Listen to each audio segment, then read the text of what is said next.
Hi, I'm Judy Litt, and today I want to talk to you a little bit about the Nadis. That's N-A-D-I. And that is the word in yoga that means energy channel.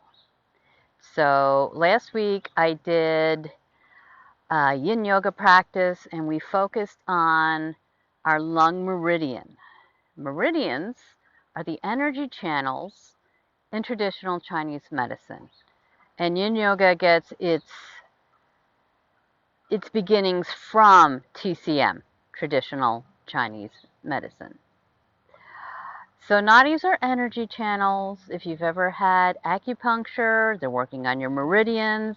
It's a very similar thing.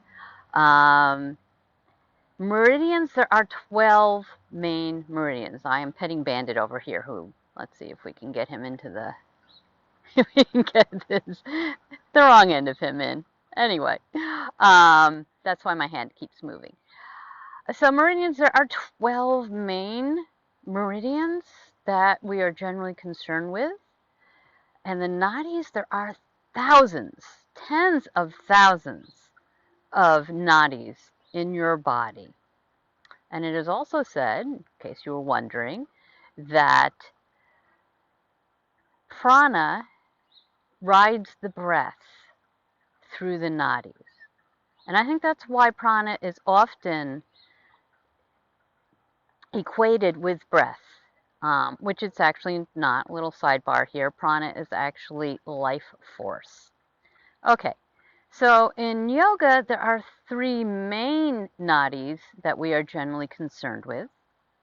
The first is Shasumna, and that runs from the top of your head all the way down to your feet, basically along the spine. The second is Pingala, and I will tell you right now, if you were to come up to me and say, okay, Pingala is associated with which side, I may or may not have the right answer for you. But that is the right answer for you. Pingala is associated with our right nostril. It's associated with the right side of our body, with the left side of our brain. So the qualities of Pingala are heating, solar, masculine, logical, active. Just trying to make sure I didn't leave anything out. There are other things, of course. And the other major nadi, and before I move on, Pingala, like I said, associated with the right side of your body. So generally, Shasumna goes down the center, your spine basically, your spinal column. And Pingala is just a little bit off to the right side. And the third nadi that yogis usually concern themselves with is Ida, which is, not too surprisingly, the opposite from Pingala. Starts at your left nostril. It runs down the left side a little bit away from Shasumna. It is concerned with the left side of your body, and it controls the right side of your brain.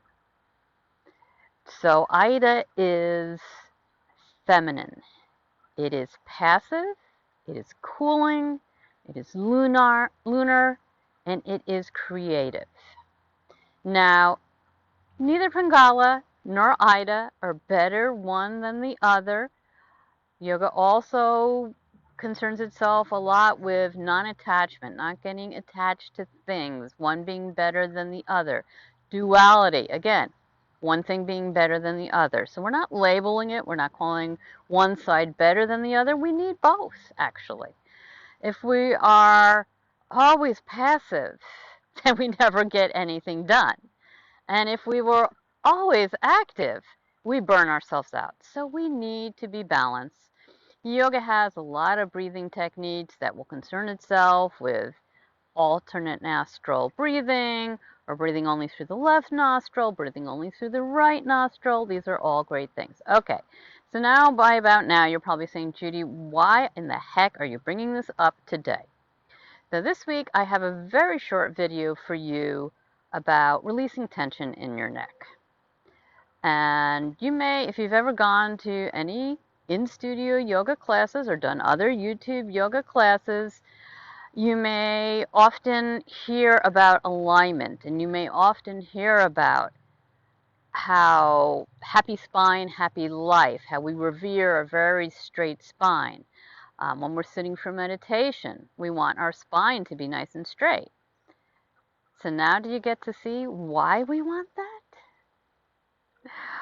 Because when your spine is straight, your energy channels, your nadis are more open. Energy can flow better. And we all want our energy to flow well. Anytime we have blockages, that's where imbalances tend to happen.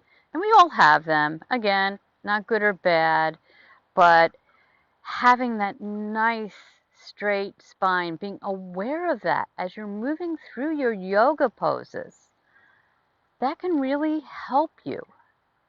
And so the next time you're practicing yoga with me or with any other teacher, I just want you to bring your attention to your spine. Notice how it feels. Notice if it's straight, unblocked, if it feels spacious. And if it doesn't feel all those things, notice how that feels too. Thank you so much for joining me today. I hope you learned a little bit more about nadis and our right side and our left side, and I hope it's valuable information for you. Have a great rest of your day.